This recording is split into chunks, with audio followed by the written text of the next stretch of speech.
Hello, good evening po. Kamusta po kayong lahat? Nako, medyo matagal po tayong hindi nagkita. But we're so glad that you're joining us tonight. Ngayon pong Abril, sineselebrate po natin ang Autism Acceptance Month or ang Autism Awareness Month. Kung ano man yung mas malapit sa ating puso. Siyempre, acceptance ang goal natin talaga. No?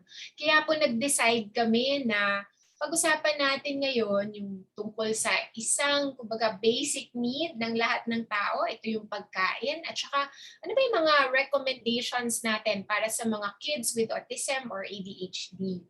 So, maswerte po tayo ngayong gabi kasi may kasama po tayong expert ngayong gabi. Gusto ko pong i-invite dito, magbukas na ng video si Mr. Xavier Calibo.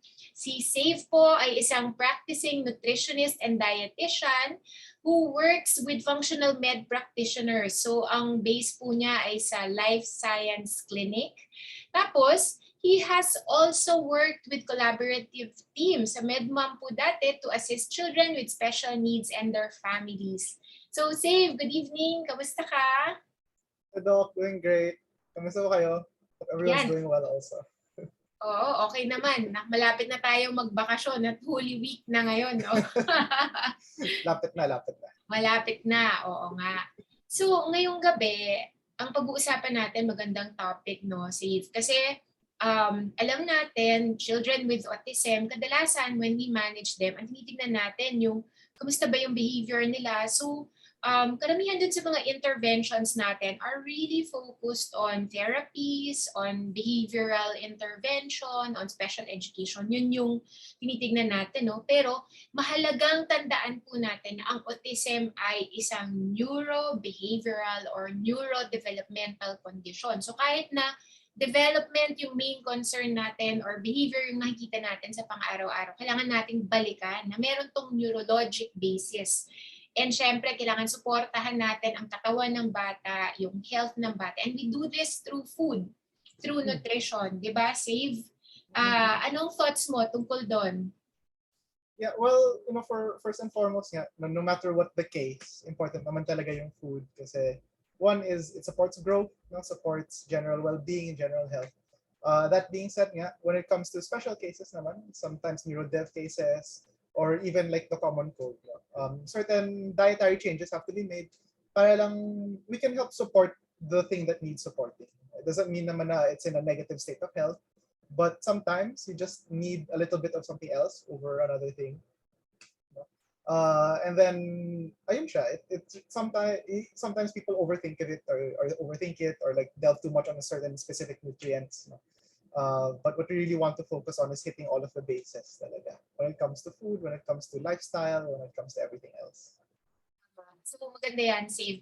Babalikan natin yung kumbaga yung mga basic, modifiable lifestyle conditions. Titignan din natin iba-ibang factors no nag-a-affect din sa growth at saka sa general health and well-being ng mga kids na inaalagaan natin. Pero bago ko pumunta doon, Save, kwentuhan mo naman kami. Ano bang role ng dietitian, ng nutritionist? Pareho ba itong dietitian at nutritionist in our country? Anong role nyo sa management ng mga children with autism or other disabilities?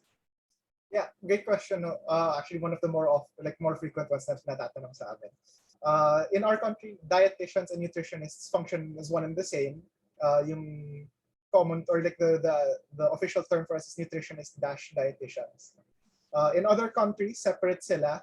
Dietitians are more associated with mga clinical setting, no? Mga diet prescriptions, how many carbs, proteins, fats, diet bilang na yan. You also see us in hospital settings. No? We handle a lot of the food prep or like managing the food prep, determining different diets, recommending different diets, translating recommendations from doctors into daily food items that you can consume or different dietary hacks that you can do to help improve nutrient quality and etc. Aside from that, we see us in a bunch of other industries. Sometimes food production, sometimes Sports. Quality control. Sports. Recently, mga site cases then have been incorporating more diet-related interventions. No? Right. Kasi more and more information has been popping up with regards to the role of different food items. Yeah. So nakita natin talaga yung important na role ng food, 'di ba? At saka ng nutrition actually sa lahat ng field save kung titignan natin, 'di ba? Tapos ang gusto ko rin yung sinasabi nila na 'di ba parang yung iba sinasabi, you are what you eat. Pero ngayon kailangan natin talaga intindihin, hindi lang you are what you eat. Kasi kailangan you are what you eat, what you will assimilate or what you will Yeah. digest, assimilate, and utilize.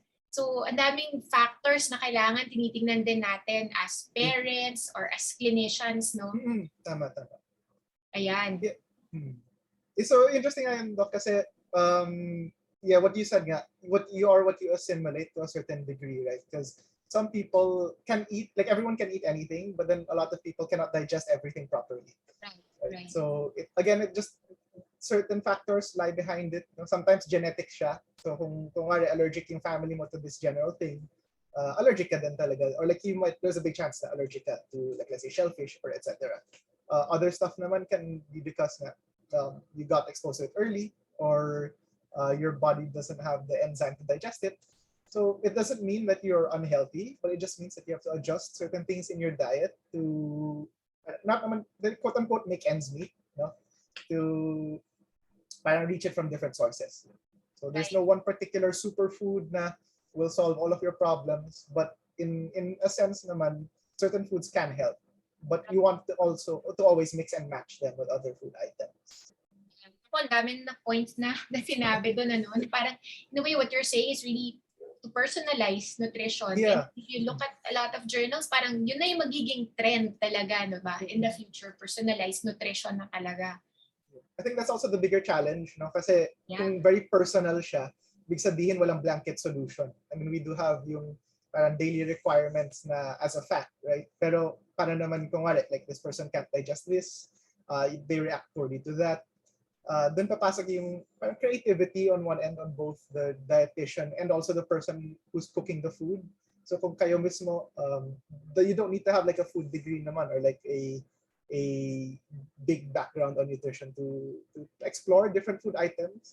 I think your closest thing is to really, I encourage people to always try new favorites or try finding new favorites para ma-spark yung interest in like what you're eating or like what goes in and how often you're like having the same thing over and over again or having different things. Then yung, well, I think that's the interesting part of it. Right? Kung nag-enjoy ka sa trabaho mo, no? Yeah, it brings out the creativity in you and yeah, it's never the same sort of case over and over again. Oo. Tama. Ako agree ako dyan, no? Tapos isa pa din sa mga na-mention mo kanina is, di ba parang because everyone is different and you also want to see ano ba yung parang ano nangyayari sa katawan ng bawat tao. And parang kanina medyo nadaplisan mo siya yung concept na of a leaky gut. And in autism kasi, di ba parang napaparami yung nababasa natin na there are certain allergens or proteins in the food or halimbawa yung mga infection or toxins in the environment that actually can cause inflammation. And kumbaga lalong lumalala yung concept of that leaky gut, no? Laging kumbaga may nakakaraan dun sa ano nila. Alam mo si iba ko parang ang favorite ko nga, parang nabasa ko lang, ang magandang way of explaining yung leaky gut daw, ang sinasabi nila, parang yung screen ng window.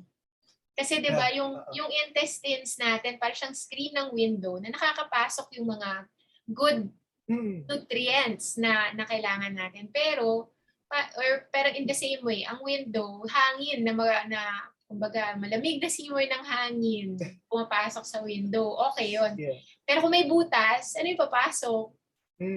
Lamok or mga bugs or ipis papasok sa loob ng butas na screen. And parang ganun daw yung gut natin, di ba, Safe? May nami-meet ka ba na halimbawa mga patients na parang if you look closer, if you look at root causes of their conditions, parang leaky gut mukhang na-associate mo with their symptoms? Yeah, for sure. No, sometimes when the first question you ask to someone would be what they usually expose themselves to, whether it be through food or through the environment. So, to work your metaphor or from that screen door, no? Screen door siya. So kung yung environment mo din is in a very poor environment, the air that goes in, or like the stuff that go in and out, will still be of poor quality. So that's the first thing that we want to look at.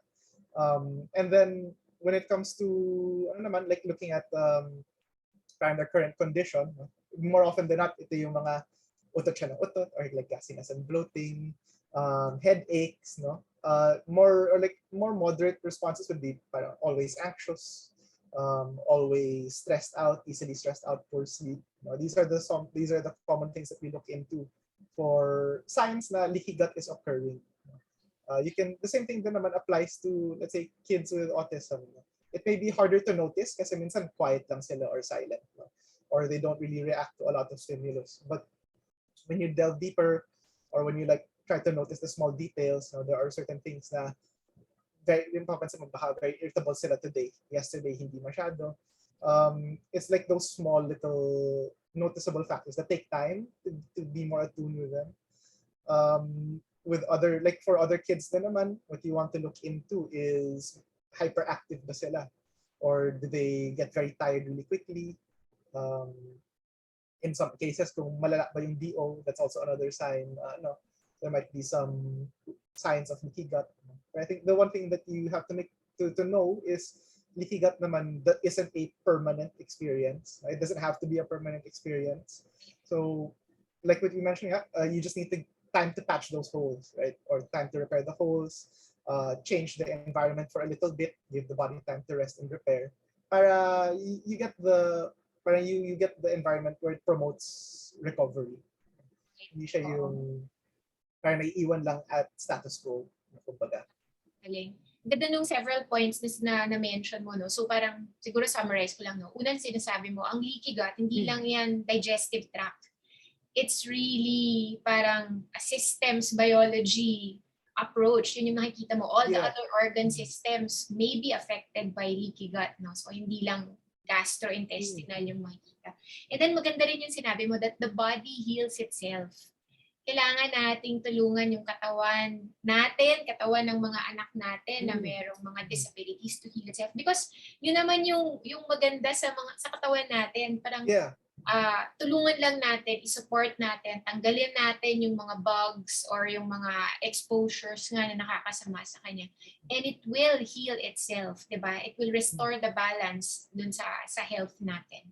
Yun yung maganda dun, no? Sige. Sige, pag-usapan natin yung like, meron bang, let's say parang basic diet muna. So, hindi mo na GFCF. Like, what would you, halimbawa for starters, o halimbawa sobrang picky kasi yung anak ko, parang pag tanggalin ko to, pag nag-GFCF ako, parang magsa-starve na siya.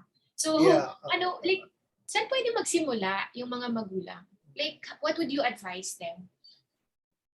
So, first step ko is siguro one is to create a checklist, no, of several different things. But to start with, siguro a checklist of what textures can my child tolerate.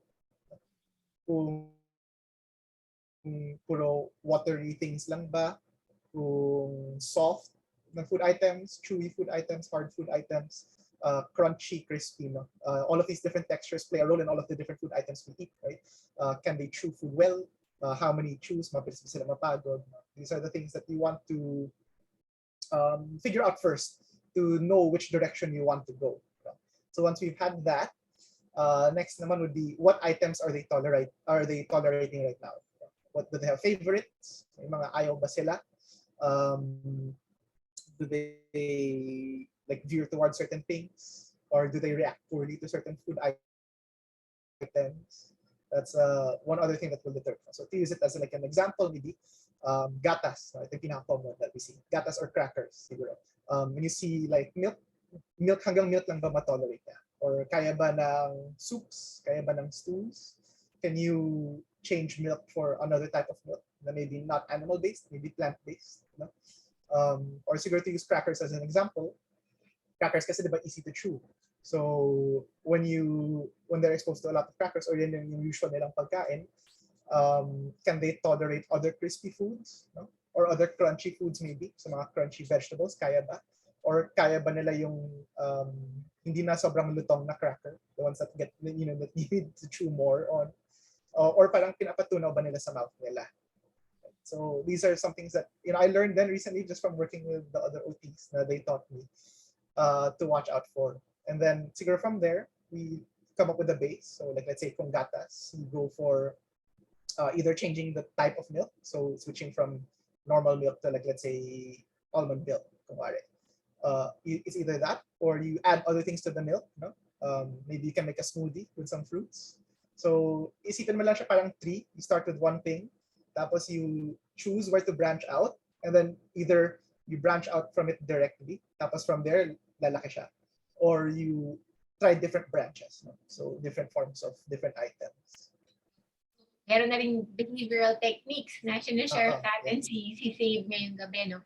Ako usually din parang low-lying fruit eh. Yun yung gusto natin, di ba? So ako minsan sasabihin ko lang kay mommy, pwede bang tanggalin ang MSG pag nagluluto sila, or any food coloring, or yung mga refined sugar natin kung pwede rin tanggalin, di ba? Kasi minsan, yung baseline, diba? Stuff like mga hotdog, ganun. Take that out muna, replace it with something else. Yeah, 'di ba? Kasi kung i-expand mo lang din yung diet, kung magpapatulong ka sa OT mo para expand yung diet, siguro naman hindi na lang hotdog yung idadagdag mo. Kung hindi ka na lang ng, ano masasuggest mo? Kung hindi hotdog, ano yung medyo parehong texture nun na medyo better alternative kaya? Siguro like easiest to be eggs, no? They can take on different hardness. So depending on how long you cook them or boil them, scrambled egg malambot. You can poach it para softer pa siya, mas almost like gel-like, diba? And then the longer you boil it, the harder the egg white becomes. So either tougher yung texture niya. So it's a nice thing to add, no? Very versatile siya. Other things you can try, mga beans. If again later down the line kung okay na. Beans or like other plant-based foods, garbanzo. Again, exposure siya to different ways you can cook or for them to chew it. Right, oo. Gusto ko yung eggs kasi parang yung daughter ko nga favorite niya, crispy eggs. So talagang wow, tostado talaga. Pero malutong ha. So okay din siya kung naghahanap ng crunch yung mga kids natin. Sige. So safe, pag-usapan natin yung topic na natin ngayong gabi, di ba? So very common na nababalitaan ng mga parents natin yung gluten-free, casein-free, minsan nga meron pang soy-free or corn-free diet, di ba? Yun yung nakikita natin sa iba-ibang literature or merong mga anecdotes or testimonials. Kung titignan natin kasi maghanap tayo ng mga randomized controlled trials, parang walang proof na sinasabing mag-work to. Pero maraming mga reports na nagsasabi, iba nga umaabot mga 60% daw of children with autism and other disabilities may benefit from GFCF diet or really just paying attention. Kasi yun nga yung description mo kanina eh, nagiging detective yung mga magulang, diba? Tignan nila ano yung hilig ng anak nila, in terms of textures or ano yung usual na kinakain. No? Sige, pwede mo ba i-describe sa amin, ano ba itong GFCF diet na nababasa natin or nababalitaan natin? So, to start, siguro GFCF stands for gluten-free and casein-free. So, what is gluten? Gluten is a component of iba nating types of grains, particularly or more frequently, they come in the form of barley, rye, spelt, and wheat. These are the most common gluten-containing grains. There are other ones naman, pero ito yung more often than not ginagamit sa food production, or the ones that we'll see very often. No? Gluten, when somebody is sensitive to gluten, minsan poor digestion ang nangyayari. And when we have poor digestion, we'll go back to yung leaky gut na situation natin. Very high alert is what I would usually term it to parents. No? The gut is in high alert. It'll be very inflamed kasi it's not digesting it well. So the body doesn't know what to do with it. Sometimes it initiates an immune response, no? Kung sensitive ka doon. Tapos lilitaw yung mga symptoms, gasiness, bloating, to try and expel the food item or to try to metabolize it as best as it can. So this includes stuff like your breads, very common, pandesal, white bread, wheat bread, pasta, so mga noodles made from wheat flours. You can try out mga rice noodles as alternatives, right? Rice noodles, sotanghon, mga japchae, mga glass noodles, no? Yung mga These are all, pwede save, no? Yung ito yung mga kinakontent mo. alternatives natin. Okay. Tama, oo. So may makakain Uh, naman pala yung kids. meron naman. Again, it is the challenge, no? Kasi detective work nga siya. Hindi kasi guaranteed, diba, na yung alternative na mahanap niyo, magugustuhan ng kid. So I think a good practice then, I mean, it sounds like a joke, right? Pero yung gusto mong i-introduce na possible na alternative, preferably, mahilig ka din doon or gusto mo din yung pagkain. Kasi kung hindi nila uubusin, malamang sa malabang, mapupunta yan sa'yo, diba? So it's stuff like that that can help. Other things that might contain gluten, aside from your breads and your pastas, no? Mga different types of grains like, let's say, kung hindi gluten-free ang oatmeal mo, some oatmeals might contain it. So you want to look for mga gluten-free na oatmeal. If you want to look at other potentially gluten-containing things, no? Mga different types of tea might also bleed it. So like barley tea, kung mahilig kayo doon, possible na source din yun ng gluten exposure. Other stuff like your gravies, ito yung mga tagong source ng gluten. Gravies, mga soy sauce mo, most soy sauce will also contain wheat. So ingat kayo doon. Mga breaded items, no? Minsan nakakalimutan natin, diba, like yung breaded na chicken or like breaded na pork chop, may flour yun, or like breadcrumbs pa nga lang, hindi siya obvious na, I mean, breadcrumbs yung nakasama doon, pero it doesn't pop up right away, no? And then other crackers, biscuits, right? So a lot of the what you would call convenience food items might contain gluten. It's a very cheap and efficient binder kasi. For the other portion of the diet naman, casein. So casein is a protein that you find in mga animal milks natin. So kahit gatas yan ng kalabaw, ng carabao, ng sheep, ng goat, kambing, no, if you are reacting to casein, ibig sabihin nun out na muna yung, or like we'll have to avoid those types of animal dairy, no? And not just the milk itself, possible then yung, or actually if not possible, as in kasama din talaga, no, sorry, yung butter, yung mga cheese, no, different dairy products that you might encounter, as long as may source sila or sourced from animal milk or animal dairy, iiwasan din natin yan. So yung GFCF natin. Why we want to avoid this is kasi potentially it can trigger inflammatory responses in our kids, especially with leaky gut, and especially kung sensitive pa sila lalo. And then that in turn naman leads to parang difficulty with some parents na mabilis ma-irita yung kid, nag-act out, no, tantrums. No? These are some common ways that they manifest. Kasi, diba, Dr. Tippy, correct me if I'm wrong, no? Sometimes communication is an issue with autism, right? So they're not able to convey properly what they're feeling. So baka mamaya it might manifest itself in the way that they're lashing out. Right. The tantrum might actually be because their stomach is in distress and they don't know how to express it. Right. So, or masakit yung tiyan nila. Diba? Or kasi pati diarrhea and constipation, these are common symptoms na nakikita natin. Ay, sandali, babatiin ko si Dr. Jean. Dr. Jean, hello! Nasa backstage siya ngayon. Tinutulungan tayo sa Facebook natin. Hi, Dr. Jean. Kaya ako naalala, kasi yung study ni Dr. Jean is about gastrointestinal symptoms in children with autism. And madami pala sa kanila talaga affected. So, maaari nga yung sinabi mo, bloated, may diarrhea, may constipation, parang, and that's a local study, Di ba, Doc Jean? Yan, magta-thumbs up na lang siya or sa Facebook. Ayan. So, kung may tanong kayo tungkol dyan sa local study niyan on gastrointestinal symptoms of children with autism, si Doc Jean ang tatanungin natin. Pero yeah, gusto ko yan sinabi mo, Sif. Tapos siguro ano lang parang sinabi mo na even soy sauce, kaya pala GFCF, SF. Minsan yung sinasabi talaga ng ibang parents na ginagawa nila, no? Or ibang experts sinasabi, pati soy sauce or soy products kailangan mong tanggalin from the diet, no? Yeah. Some soy products kasi, like the same thing with your gluten in your case, can be like have difficulty digesting. Right. So if like let's say GFCF ka pa, soy free ka pa, if you take soy sauce, no, kasi part ng ingredients ka talaga is wheat, parang double whammy ka. So there are a lot of food items that are like that nowadays, especially with the advancements in food technology. Again, these aren't bad things, right? But it's just really stuff to watch out for, especially when we want to try to take it from a different perspective or to attack it from a different point of view.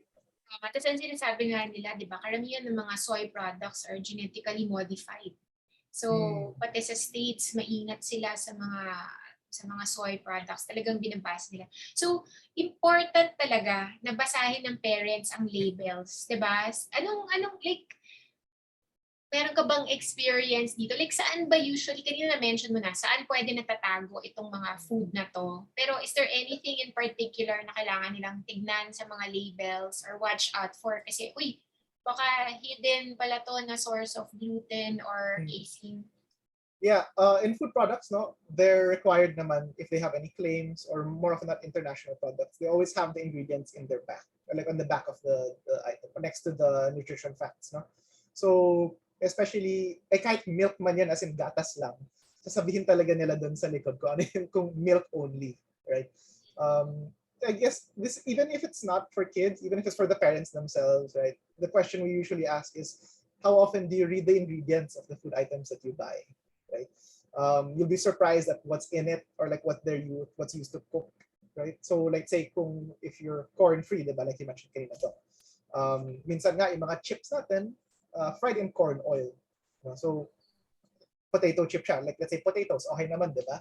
Or like other veggie chips, okay lang naman sila. Tapos pagtingin mo sa ingredients sa likod, corn oil yung nakalagay doon. Meaning na ano siya. So, na ano ka, diba? Na you've been duped or you've been parang na-fool ka na akala mo wala kasi biglang meron pala. So, it's a good practice, I would say. Take some time, no? Siguro sa grocery store, kumain ka na lang muna bago ka mag-groceries kasi might take time initially, no? Pero once you find certain brands naman or once you find certain food items that you're familiar with, mabilis na lang naman yun. It's really just important, I would say, or a good practice to familiarize yourself. Because what goes into your body is what your body will use as base materials. And this goes for everyone. It's not just kids, it's not just adults, right?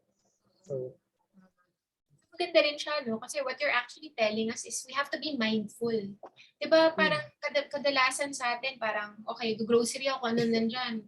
Put it in the cart, and then pati yung the way we cook, or kung ano yung pinapakain natin sa mga anak natin. Minsan hindi na natin pinag-iisipan kasi sobrang automatic na, diba?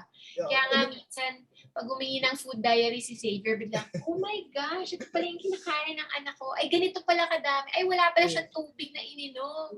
Pero don't get me wrong naman, diba? It's ano honestly speaking, sometimes life gets in the way, right? We're busy, busy, parents get busy. Sometimes you don't have the mental energy not to read through a lot of different things. No? But starting small, like buying less packaged food is one big step already. Or, looking at how much you've eaten or like the types of food that you've eaten is already a big step one. It's not like hindi naman to like shame or to like to bring somebody down, right? It's really more acceptance tayo ngayon. Kasi lahat naman, di ba, may moments of weakness, quote unquote. So, it really helps to, just be very honest with yourself. Yung ano lang naman yun eh. Try not to guilt yourself too much into it. If pagod ka, tapos ito lang yung kaya mong gawin to prep stuff, then by all means, there's no shame in that. But what you want to do is, when you do on days that you do have time, days that you do have the energy to do it, especially for your kids, right? That's when we can make the change na talaga. Yun lang naman yun. Tama. At saka sinasabi nga nila, di ba, before you get into any special diet, kaya mag-prepare ka. It's like you gather yourself, pati mentally, pati yung pantry mo, kailangan mo i-prepare, ano yung menu, yung, di ba? Parang, ina-advise nyo rin ba yun sa mga tao? Kasi parang, hindi ko ma-imagine na, uy, bukas GFCF na ako. Ngayong gabi ako nag-decide.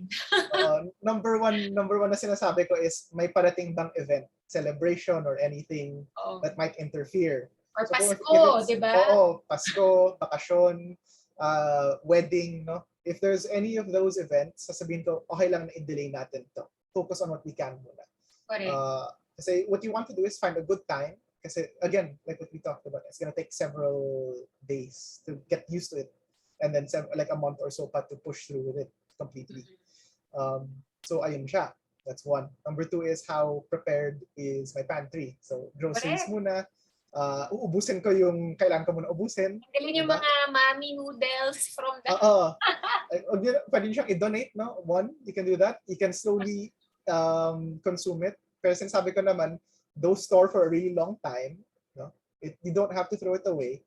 Like, okay naman, like, once in a while, you know, if kailangan talaga, andun siya if you need it. But, you know, you can forget about it as later on, andun pa rin naman siya. Okay pa naman dapat yan, no? And then, siguro the last, but not the last one is siguro, set a timeline for yourself. How long do I think I can do this for?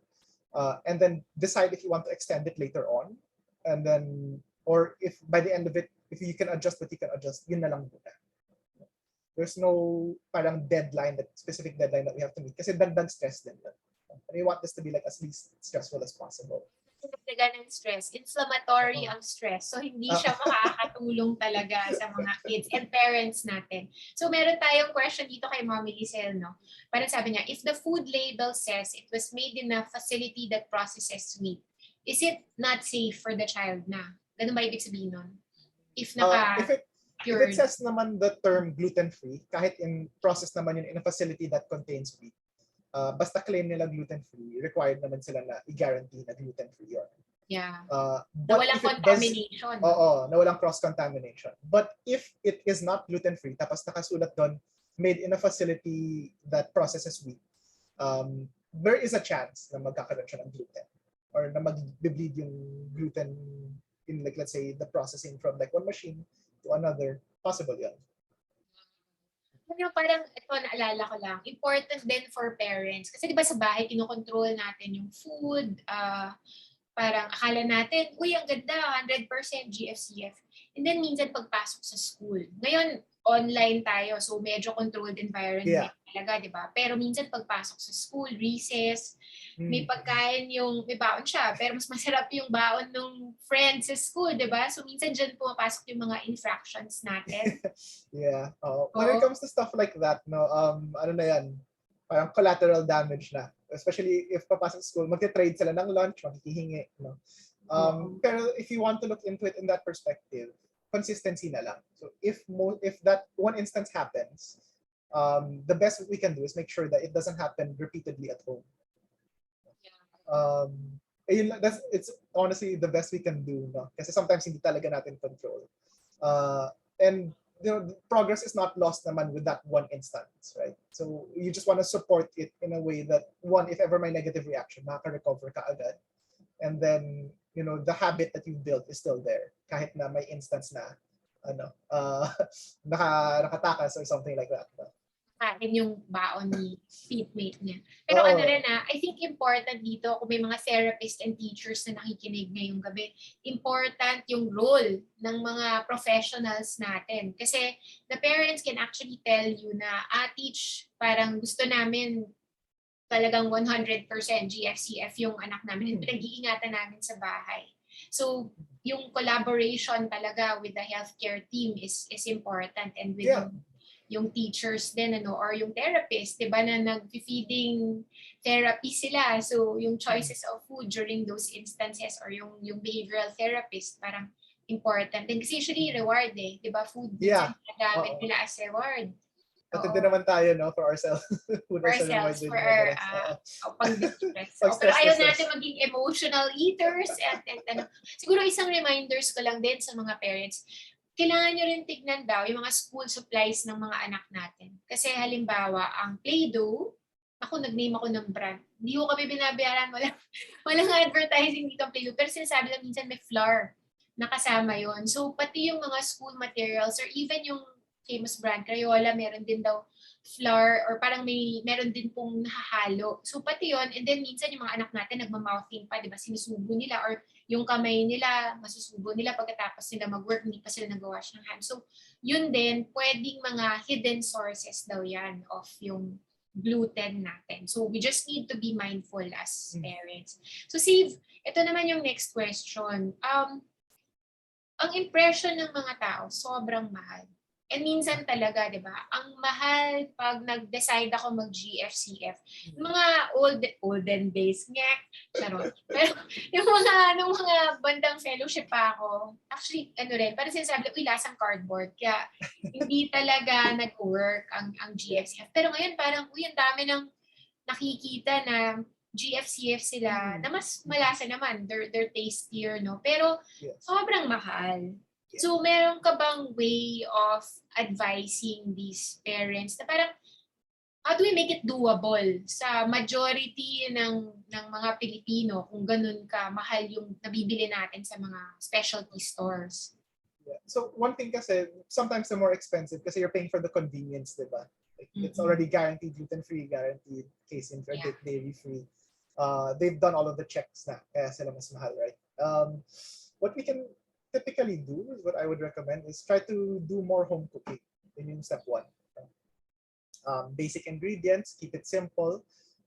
Vegetables naman, hindi naman sila gluten-containing, stuff like tomatoes, etc. One good or convenient one that you can do, mga like curries, mga Thai curries, no? For, as an example naman, baka mamaya pakain niyo yung maanghang na sobra sa kids niya.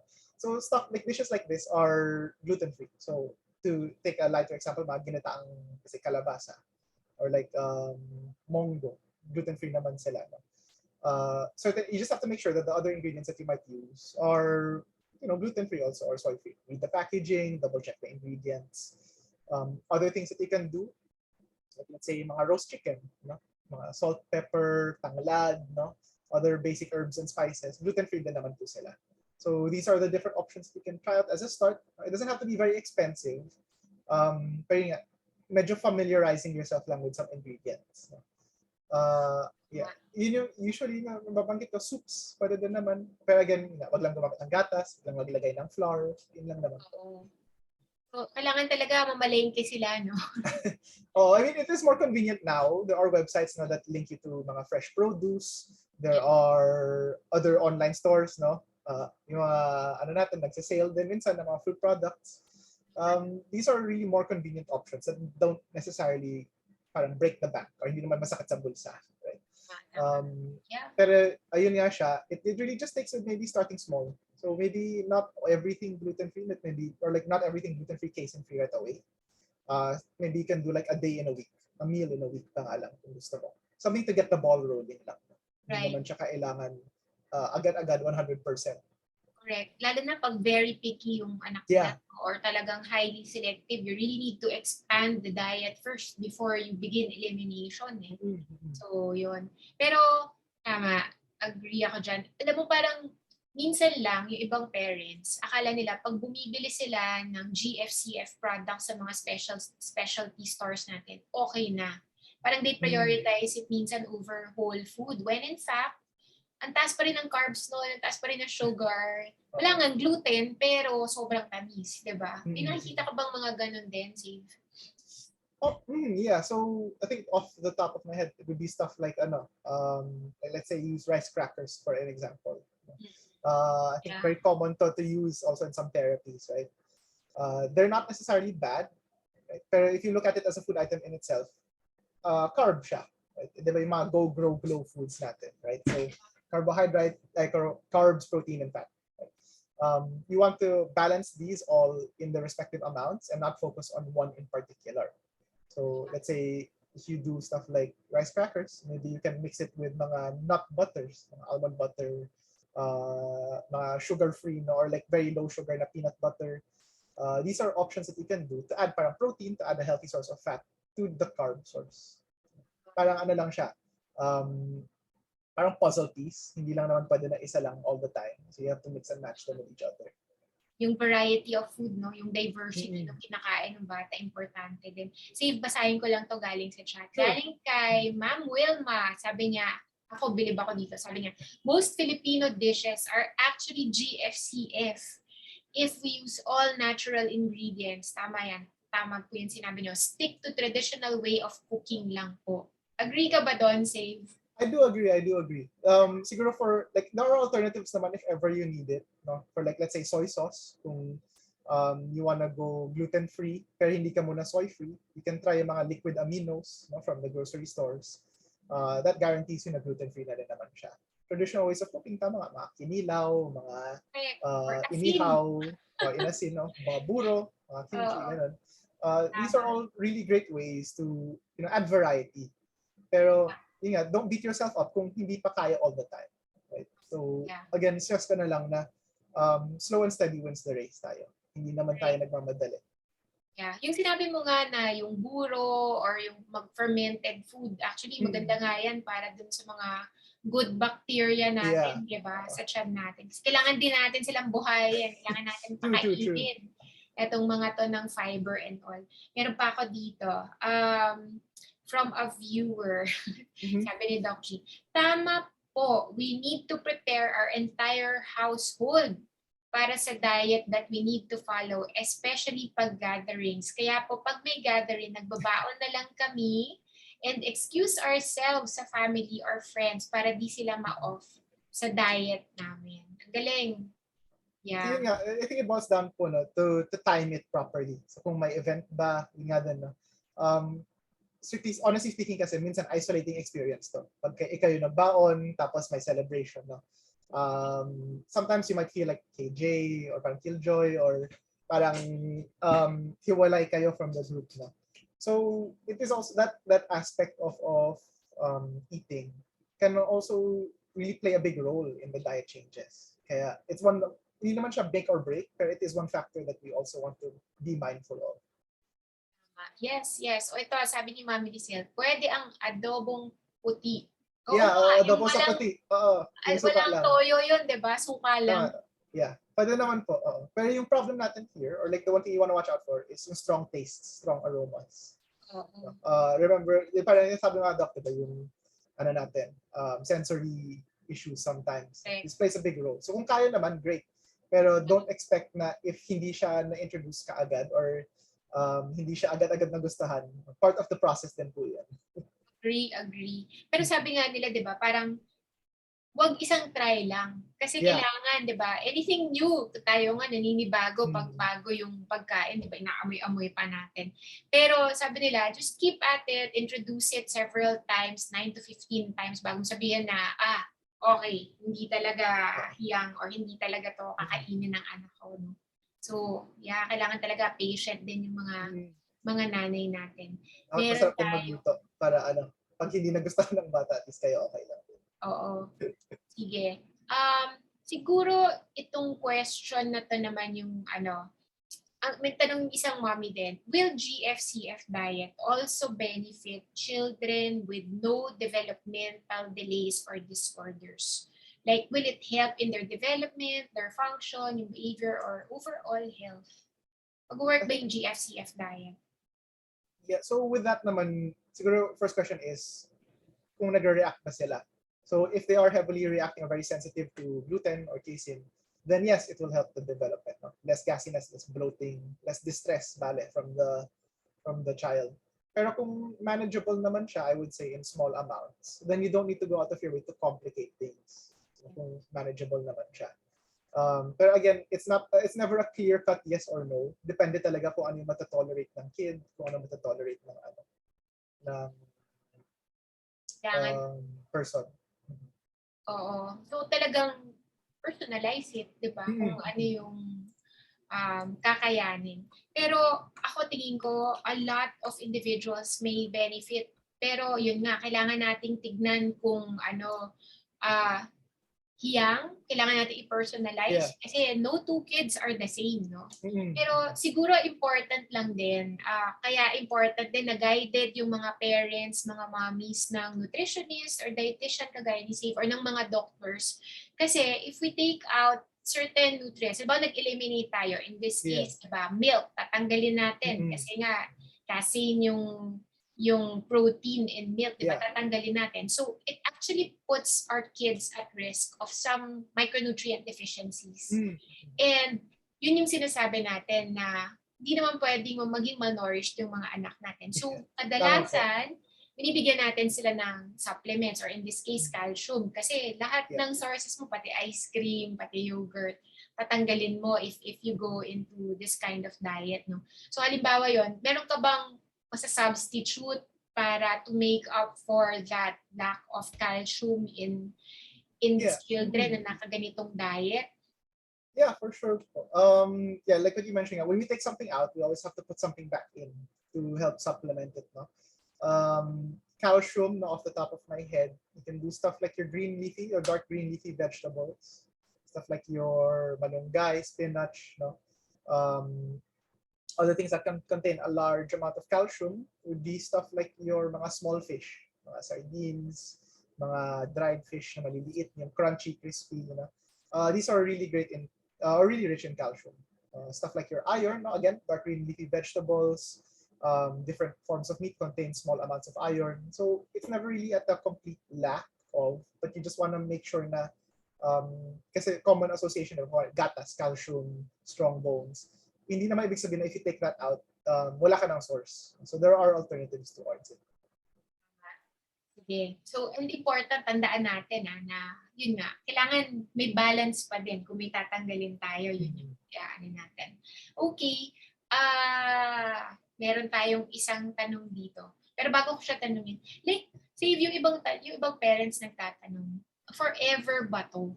Itong ganitong klaseng diet, meron bang chance na some time in the future, hindi nakakailanganin ng anak ko itong GFCF diet na to? Yeah, so with regards to that, no, it depends if later down the line, we can always try, no, introduce a small amount of it to check kung may negative reactions pa. To give you a quick general idea, no, you introduce it for 1 day, parang tansya mo for the next 2 to 3 days, observe lang kung may negative reaction ba. Kung wala, edi baka mamaya kaya naman in small amounts. Pero kung biglang nautot siya ng todo next day, baka hindi pa. Baka like your or the gut is not in the best state pa to digest it. There is always a chance na baka mamaya makapag-recover siya, na makatolerate na. Pero never siyang guarantee. No? Possibility lang naman. So best case scenario, yes. No? They all well and good. Pero kung hindi, maybe we just might need to pause it for a bit longer bago natin subukan ulit. Yeah, oo. Kasi, di ba, sabi nga natin, lalo na kung leaky gut talaga yung dahilan, kaya merong mga ganitong sensitivities or intolerance yung mga anak natin. Gusto natin mag-heal muna. Gusto natin bigyan ng time yung katawan natin para mag-heal yung gut ng mga batang to. So, kung yung mga malalaking butas sa screen, gusto natin medyo mapatsahan, gumanda yung bacteria in the gut. Diba, magkaroon ng mucus ulit na yung beneficial environment in the gut. Bago natin, dahan-dahan, isa-isa. Parang baby, diba? Save yung, like, can you give us an idea? Paano ba, halimbawa kung hindi lang GFCS, diba minsan yung ibang tao, elimination talaga, yung strict na elimination diet sa simula. Like, how do you reintroduce food naman sa ganong instances? So, pag ganon, siguro start with tawag natin day 0. So day 0 natin, we have mga 2 servings, so for breakfast or dinner, breakfast, lunch, dinner. Any combo naman, kasi you have 2 servings of it sa 1 day. And then yung next parang 2 to 3 days, no? Don't eat any of that, pero you observe your body, bantayan nyo kung may any off reaction. Kung wala, edi we can safely reincorporate it na. Parang try to have it semi-regularly. Kung before nagre-react ka, try not to have it too often pa rin. Pero kung meron, that's an indicator na baka it isn't the best time pa. So pag ganun, tip ko usually, stop it again for 1 month. Tapos try and reintroduce it again after that. Tapos kung wala pa rin, ulitin mo lang ulit yung 1 month, tapos tuloy-tuloy na lang. And we have to remember, di ba, children with autism, a lot of them may be non-verbal or hindi pa ganun ka-well-developed yung communication. So as parents, kailangan talaga medyo detective tayo. You look into behavior, you look into meron ba biglang nagka-rashes or kamot siya ng kamot, biglang naging irritable. Yung mga ganung small changes, kailangan mahalata natin. And alam mo, dyan ako bilib sa mga parents natin, Steve. Kasi sobrang, kahit balik ta rin mo, kahit tulog, kilala nila talaga yung anak nila. Sila talaga yung experts, no, sa mga kids nila. Okay, ito muna. Ask lang po, kahit G6PD ang bata, kailangan bang kailangan ialis ang soya sa diet po nila? Yeah, so I believe kasi yung sa G6PD is a problem with the enzyme not digest certain metabolites ng carbs. Medyo complicated, pero when we digest things kasi, or when we digest sugars, they change different forms, right, as we digest them. So yung G6PD is a deficiency with that. If I'm not mistaken, correct me, medyo mahina yung biochem ko. Enzyme siya, it's a deficiency in an enzyme to parang digest, quote-unquote, that carb. So soy, I believe, so I believe yung soy isa to sa mga prevalent or like one of the major forms that soy takes. Kaya pag G6PD, kailangan talaga siyang iwasan. Kasi it will cause stomach distress, possibly cause stomach distress, no? And other inflammatory responses din, indigestion and etc. Yan yung para sa mga bata na may G6PD, no? Pero dito sa pinag-uusapan natin tonight na GFCF, parang sinasabi po natin, hindi natin tinitignan yung enzymes. Kasi ang enzymes, yan yung mga tinatawag natin na mga intolerance. Pero maaari rin po kasi na may sensitivity or ibang klaseng reaction naman to. Yung sinasabi ng mga IgG, mga mas mabagal na reaction sa katawan natin. Yun yung reason kung bakit tayo nag-eliminate ng GFCF at this time, no? Ayan. So, say, meron tayong mga tinatanggal sa GFCF. So, ang tanong ni Mami Chari, pwede ba mga multivitamins sa mga may autism? So, that's a bit of a tricky question. No? Kasi possible naman na we can meet all of the dietary needs through different options or mixing and matching tayo. Or different forms of vegetables, different forms of meats and grains and etc. Pero kung very limited ang intake, dun tayo magkakaproblema. So again, this is where the role of the doctors come in, where we can really determine kung kailangan ng supplementation or not. Pero just remember lang, yung supplementation natin, the idea is for it to not be permanent. Ayaw naman natin forever tayo nagsa-supplement. Eventually, we want to try to wean it off and meet it through food or natural means para iwas din sa stress sa digestion or sa gut. Kasi taking in medication also puts a certain toll sa katawan natin.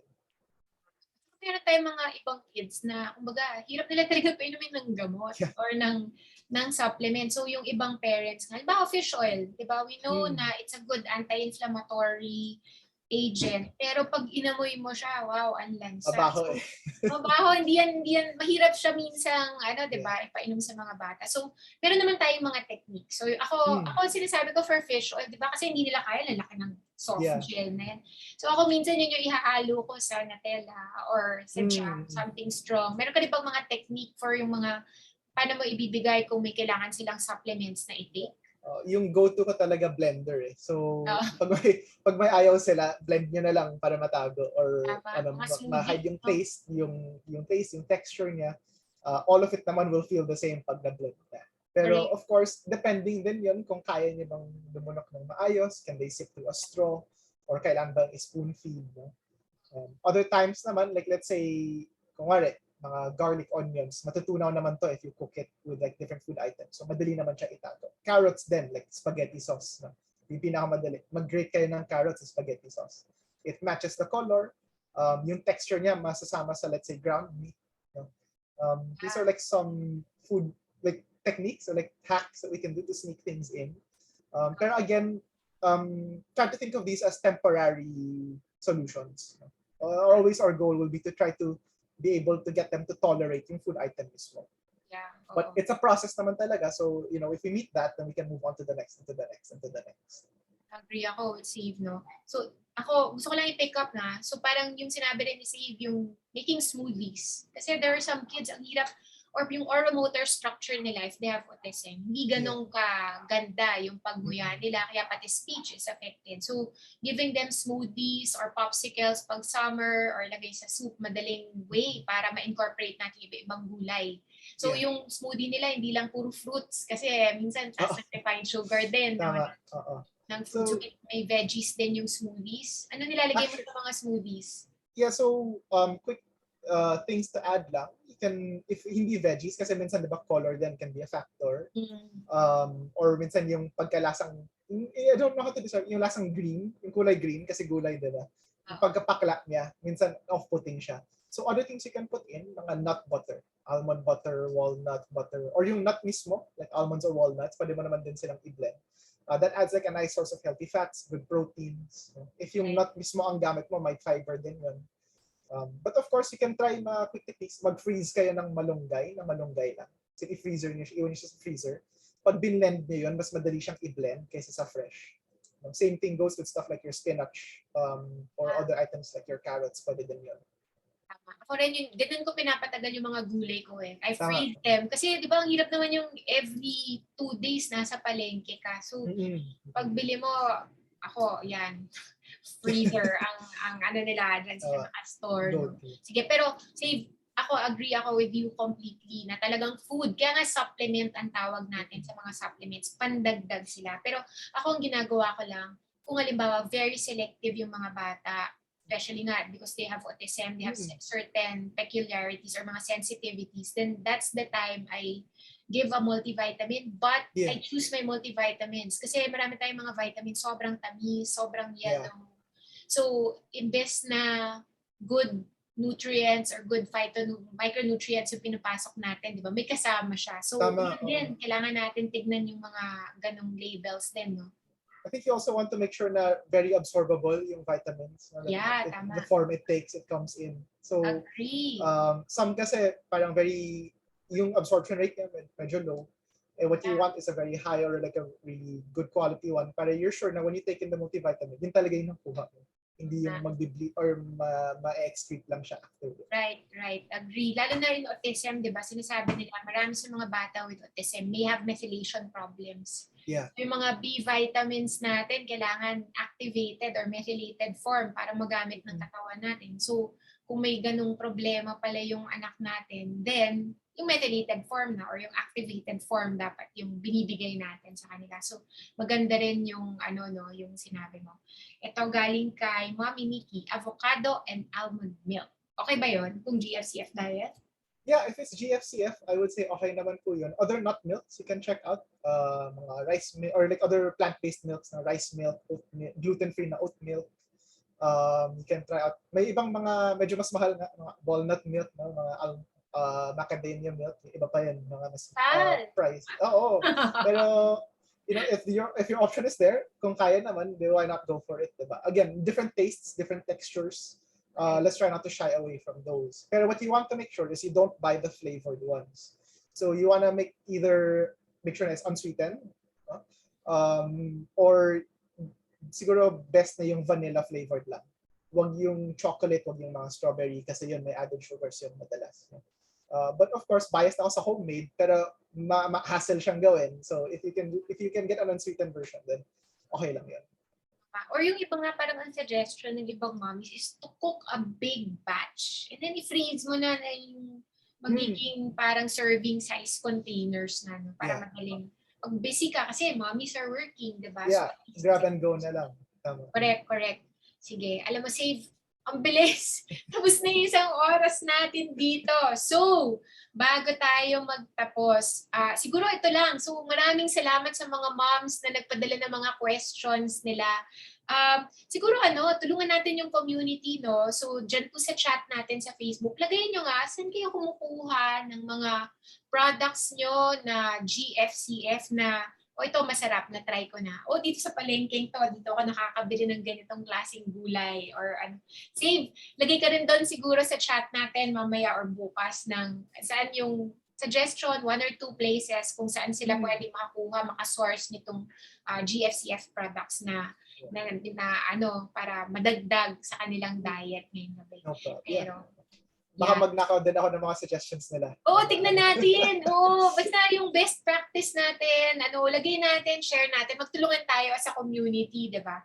Sige, pero sorry, matatapos na isang oras natin. Save, bago ka namin pakawalan.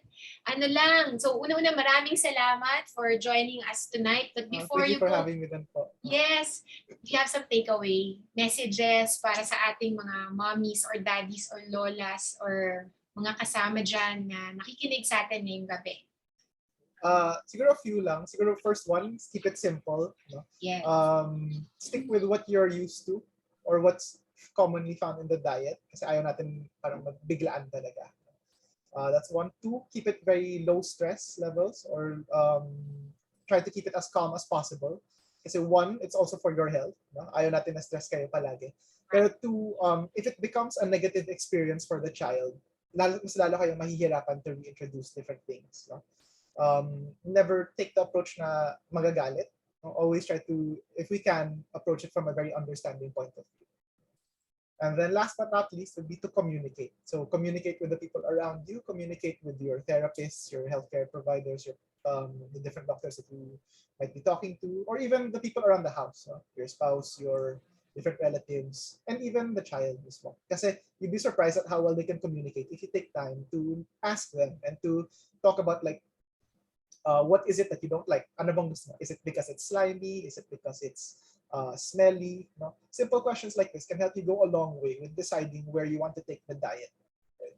So after that, ano na lang yun? They're as much of a driver in this as you are. So you just have to work with each other then.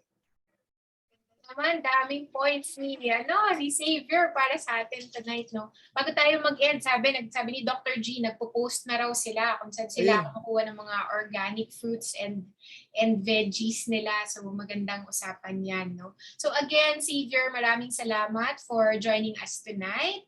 Maraming salamat kay Dr. G na nasa background ngayon, nasa backstage natin na tinutulungan tayo. Maraming salamat din sa ating mga mommies na nag-join sa ating audience tonight na sumama sa atin sa ating Facebook Live tonight. So tandaan po natin, autism, awareness, but more than awareness, ang habol natin talaga ay ang acceptance ng ating mga bata, teens, adults with autism in our community. So magandang gabi po sa inyong lahat. Thank you for joining us and ingat po tayong lahat. Good night!